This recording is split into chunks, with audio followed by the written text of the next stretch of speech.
Hola amigos parantosku, Mahada Mangos balik lagi di Geekin Movie sama Mimin yang kali ini akan membawakan sebuah anime lawas berjudul Katekyo Hitman Reborn, di mana anime ini menceritakan seorang anak cupu yang tiba-tiba diangkat menjadi bos mafia besar. Anime ini sendiri ada 200 episode lebih dan karena itu Mimin akan membaginya dalam beberapa part. Bagaimanakah keseruan ceritanya? Yuk langsung aja simak videonya, tapi sebelum mulai harap cek dulu kuota kalian. Kalau sekarat bisa numpang wifi tetangga. Bruh.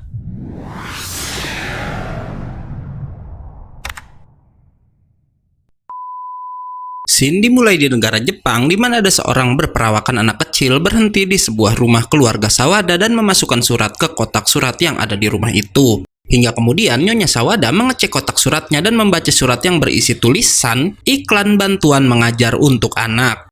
Nyonya Sawada terlihat tertarik dengan iklan tersebut karena ia ini punya seorang anak laki-laki bernama Suna yang adalah karakter utama kita. Di mana si Suna ini adalah anak pemalas dan agak-agak kurang dalam bidang pelajaran, dan itu terlihat dari nilai yang didapat Suna yang ditemukan ibunya di laci kamar anaknya tersebut. Dan karena hal itu Nyonya Sawada menunjukkan selebaran yang tadi ia temukan dan berniat menyewa seorang guru pembimbing untuk si Suna. Apalagi yang makin membuatnya tertarik, di situ tertulis sang guru pembimbing akan mengajar secara gratis asal diberi makan dan juga tempat tinggal. Si Suna yang udah telat ke sekolah pun buru-buru sambil berkata ia nggak butuh les apapun, dan karena kecerobohannya Suna pun terjatuh di tangga rumahnya. Saat sampai di lantai bawah, Suna sedikit terkejut karena di sana ada anak kecil tadi yang berkata mulai saat ini ia akan mengawasi Suna.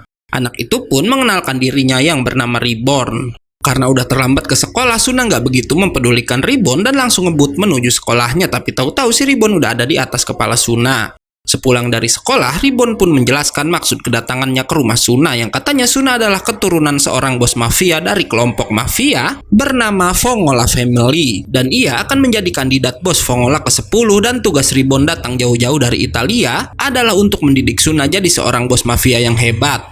Keesokan harinya, Reborn pun membangunkan Suna dan mengatur jadwal apa yang harus Suna lakukan hari ini. Hingga sesampainya di sekolah, Suna lalu bertemu teman sekelasnya yang bernama Kyoko, di mana Kyoko ini merupakan seorang siswi populer yang Suna suka. Kyoko memberitahu Suna kalau hari ini ada seorang murid baru di kelas mereka, dan Suna ingat kalau Reborn memberi 2 jadwal ke dirinya, yang salah satunya adalah meminta Suna berkenalan dengan anak baru di kelasnya itu.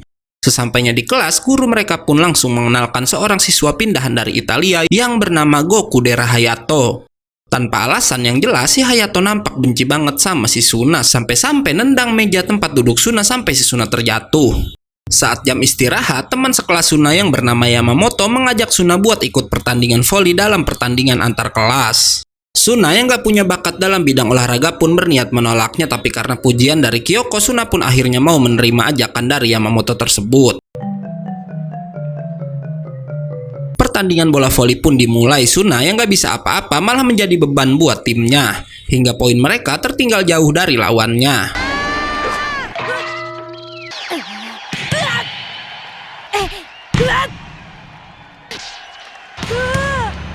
Saat istirahat, tentu Suna dimarahi sama teman-teman satu timnya. Suna melihat di lengan mereka semua termasuk Yamamoto dipenuhi oleh perban berkat latihan keras yang teman-teman Suna jalani untuk pertandingan tersebut.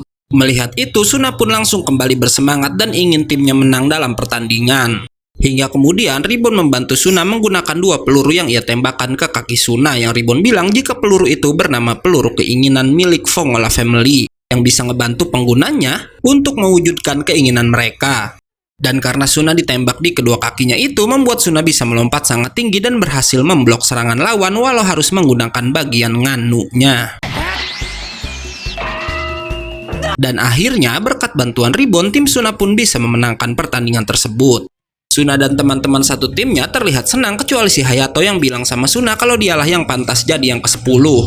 Sampai pada pertandingan itu berakhir, Hayato lalu mengajak Suna berbincang dengannya. Dan ternyata si Hayato juga bagian dari Fongola Family yang berasal dari Italia. Hayato yang gak setuju Suna jadi pemimpin selanjutnya pun langsung menyerang Suna menggunakan peledak, yang Reborn bilang kalau Hayato adalah si manusia bom yang bisa menyembunyikan banyak dinamit di seluruh tubuhnya. Hayato terus aja nyerang Suna sampai kemudian Yamamoto yang gak sengaja datang ke tempat itu nyangka kalau kedua orang ini lagi bermain dan memegang dinamitnya begitu aja. Suna mencoba mematikan api yang ada di dinamit tersebut, tapi tentu aja tangannya malah kebakar sendiri. Melihat itu, Ribbon pun lagi-lagi menembakkan peluru keinginan ke dahi Suna. Dan terlihat kali ini berbeda sama sebelumnya karena setelah ditembak muncul api pada dahi Suna dan semua pakaiannya pun lepas begitu aja. Suna yang punya keinginan buat mematikan semua api pada dinamit auto punya kekuatan dan bisa mematikan semua apinya hanya dengan tangan kosong aja. Melihat itu, Hayato pun malah semakin menjadi dengan melempar makin banyak dinamit sampai pada akhirnya Hayato secara nggak sengaja menjatuhkan semua dinamit di kakinya sendiri. Hayato yang ngira kalau hidupnya akan berakhir oleh dinamitnya sendiri tiba-tiba ditolong Suna yang mematikan semua api dinamit tersebut. Melihat itu, Hayato pun sujud di hadapan Suna di mana Ribbon bilang jika setiap kandidat yang kalah di pertarungan dalam family, mereka otomatis akan jadi anak buah dari si pemenang. Hayato berkata kalau ia akan mengabdikan dirinya pada Suna dan berkata jika sebenarnya ia nggak tertarik jadi kandidat yang ke-10 dan hanya berniat menguji kelayakan Suna menjadi pemimpin.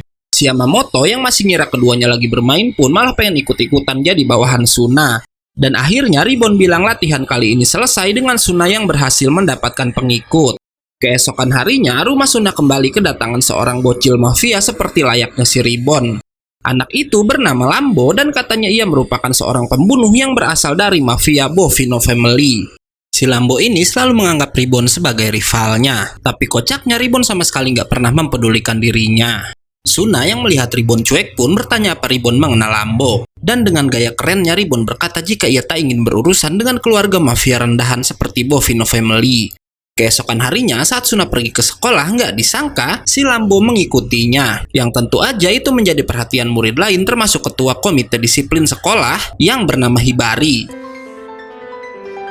Karena takut sama Hibari yang terkenal kejam, Suna pun akhirnya membawa Lambo keluar dari gedung sekolahnya. Hingga nggak diduga, tahu-tahu Ribbon pun muncul dari keran yang ada di sana dan menyuruh Suna untuk segera mengikuti pelajaran. Lambo yang anggap kalau Ribbon adalah saingannya mencoba menyerang Ribbon, tapi Hayato bilang jika ia yang akan melawan si Lambo. Hayato langsung menyerang dengan dinamitnya membuat si Lambo menangis.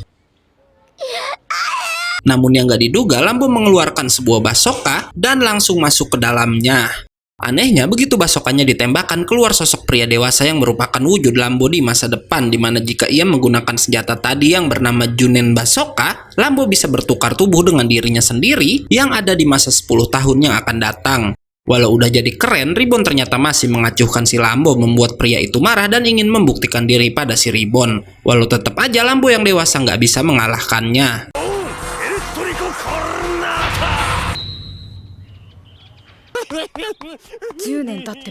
Setelahnya, Suna kedatangan orang aneh lagi dari Fongola Family, yaitu gadis bernama Bianchi, di mana Bianchi ini adalah kakak dari Hayato sekaligus kekasih si Ribbon yang punya keahlian membuat makanan beracun, hingga ia pun kemudian ikut tinggal di rumah Suna juga. Nggak hanya Bianchi, karena keesokan harinya karakter gadis aneh lain yang bernama Haru juga muncul, di mana Haru ini sangat kagum pada si Ribbon dan menganggapnya bayi yang sangat lucu begitu pertama kali melihatnya. Awalnya Haru ini membenci Suna karena menganggap Suna lah yang udah mengajarkan bayi seperti Ribbon pengaruh buruk yang membuat Ribbon menganggap dirinya seorang mafia. Saking bencinya, bahkan di hari berikutnya ia mencoba menyerang Suna walau secara nggak sengaja Haru malah terjatuh ke sungai. Beruntung Ribbon menembakkan peluru keinginan membuat Suna berhasil menyelamatkan gadis itu, hingga setelahnya Haru pun malah berbalik menyukai Suna, sang Judaime dari Fongola Family.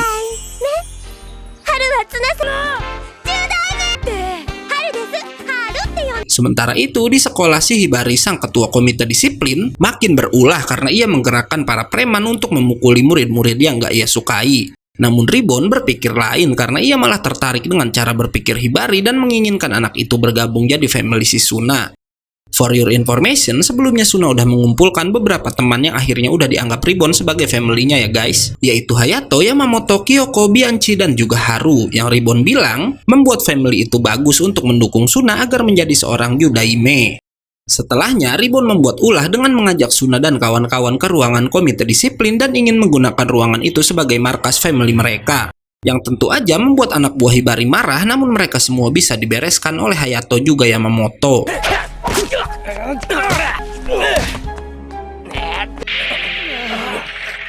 Hingga nggak diduga, Hibari lalu datang dan dengan mudah bisa menjatuhkan Hayato. Yamamoto mencoba membantu, namun akhirnya ia pun bernasib sama seperti si Hayato. Dengan kejamnya, Hibari lalu berniat membuang tubuh keduanya melalui jendela di hadapan Suna. Beruntung ada Ribbon yang menembakkan peluru keinginan membuat Suna berhasil menyelamatkan keduanya. Melihat itu, Hibari mencoba menyerang Suna dari belakang, namun Ribbon menghentikannya dan meledakkan bom milik Hayato agar ia bisa membawa Suna dan yang lainnya kabur dari sana. Hingga setelahnya, Ribbon berkata pada Suna dan yang lainnya jika mulai saat ini, family mereka harus jadi lebih kuat. Tanpa Ribbon sadari, si Hibari mulai tertarik dengannya yang Hibari anggap sebagai lawan yang kuat. Keesokan harinya, Suna lagi-lagi didatangi bocil aneh bernama Ipin yang Ribbon bilang adalah seorang hitman yang katanya Ipin mendapat tugas untuk menghabisi Suna. Ipin punya kekuatan membuat musuhnya melayang tanpa menyentuh mereka. Dan Ribbon lalu memberitahu Suna rahasia jurus si Ipin yang harus memakan gyoza untuk mengeluarkan jurusnya tersebut. Yang sebenarnya Ipin menembakkan gas dari gyoza tersebut ke hidung lawan untuk mengendalikan tubuh orang itu. Suna lalu bilang jika jurus Ipin sangat hebat membuat Ipin yang pemalu salah tingkah dan kemudian mencoba meledakkan diri. Yang Ribbon bilang jika tanda di dahi Ipin habis maka tubuhnya akan mengeluarkan ledakan yang sangat dahsyat. Dalam keadaan berbahaya, family Suna malah berdatangan ke atap sekolah dan lagi-lagi Ribbon menembak Suna membuat anak itu berhasil melempar Ipin ke udara.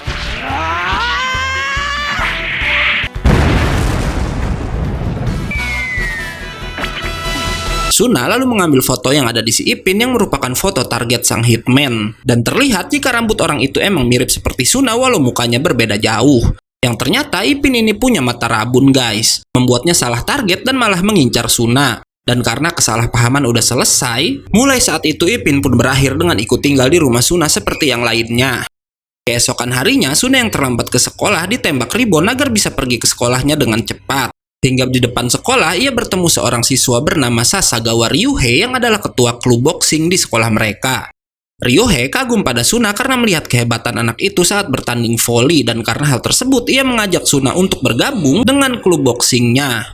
Suna awalnya menolak, namun ternyata Ryuhei nggak lain adalah kakak dari si Kyoko membuat Suna nggak bisa menolak ajakan Ryuhei tersebut.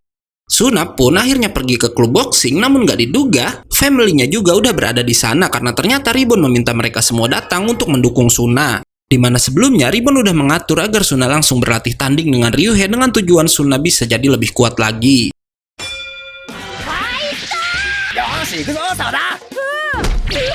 Ribbon menembak si Ryuhei dan Suna agar keduanya mengeluarkan seluruh potensi mereka. Hingga akhirnya keinginan Suna yang lebih kuat bisa membuatnya mengalahkan sang ketua klub boxing tersebut.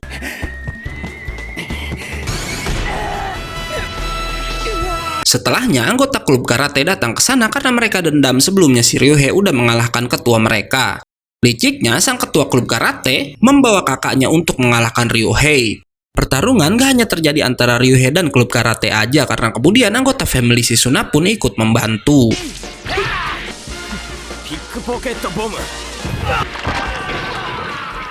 Sementara itu, Ryuhei berhasil mengalahkan sang kakak dan Suna berhasil mengalahkan adiknya, walau tanpa ditembak oleh si Ribbon. Karena hal tersebut, Ribbon berkata jika family Suna udah terbentuk dan akan jadi semakin kuat.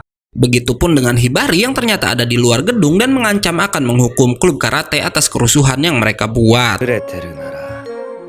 Keesokan harinya, sepulang sekolah, Suna dikejutkan oleh banyak mafia yang berdiri di depan rumahnya. Anehnya, para pria itu menghormati sang Judaime, yang ternyata mereka adalah anak buah dari pria muda bernama Dino yang berasal dari mafia Italia Cavallon Family.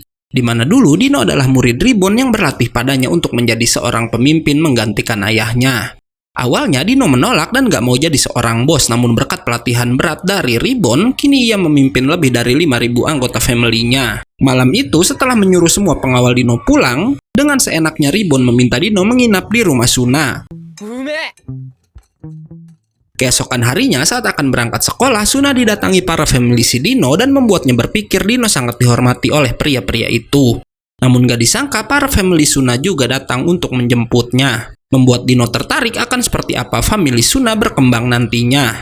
Berpindah pada Hayato yang memberitahu Suna jika family si Dino merupakan aliansi dari keluarga mereka dan termasuk 3 keluarga terkuat dengan Fongole Family sebagai kepala keluarganya. Hingga sore harinya Dino bersiap kembali pada family-nya dan ia yang menganggap Suna sebagai adik, lalu berkata jika Dino percaya Suna bisa menjadi bos yang hebat dan part 1 pun selesai. Suna. Hai. Oke, karena part 1-nya udah habis, gue undur-undur dan gak yakin movie pamit. Jangan lupa datang lagi besok untuk tahu kelanjutan ceritanya. Bye-bye.